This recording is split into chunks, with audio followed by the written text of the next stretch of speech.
There we go. So if we look here now at the setup, decent, okay.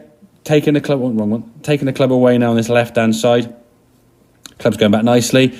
This one, to be fair, now again on the right side is a smaller swing, so I'll give you that, okay. That backswing there, sometimes you get to back here and the wrists get a little bit wooden. This just a little bit of a sort of softening of that wrist. It just keeps that club face a bit more kind of open rather than getting a little bit.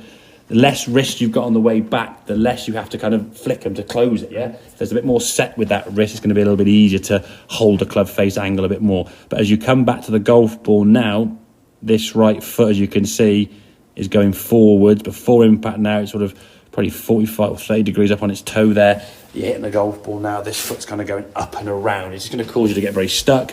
You extend up to the golf ball quite a lot, and then you have to kind of flip your hands. Because if you don't, that ball's going over there. Now, the amount of flip you've got into the wrist, obviously you get better at adjusting to it, and then you start in the ball on the range like this.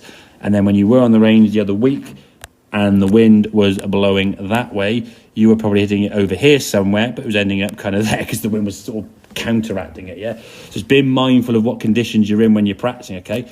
If we look on this right-hand one now, yes, it's a shorter backswing, but I'd still want to see a little bit more wrist. Even though we're playing a shorter wrist shot for this type of swing, I want that sort of set with the backswing a bit more. But you can see the right foot movement here now as we're coming in. The right foot now is moving inwards towards the golf ball. You're rolling on that ankle. That's a good movement there now. Kind of maintaining a bit more of that posture angle there and then releasing through towards target. Obviously, that ball fight now, yeah, going to cut a little bit, but you're able to control it. And you see there now when you finish the swing, I zoom in there, the club face now is nicely perfectly upwards as your arms are kind of in front of your chest as you've just gone from here and gone like that, yeah? There's none of that rolling over. There's none of this kind of like flipping over with the hands. So it's just controlling that face a bit more. And I think that's always the case when you're on the range in golf ball. Just be mindful of what sort of face control you have or haven't got.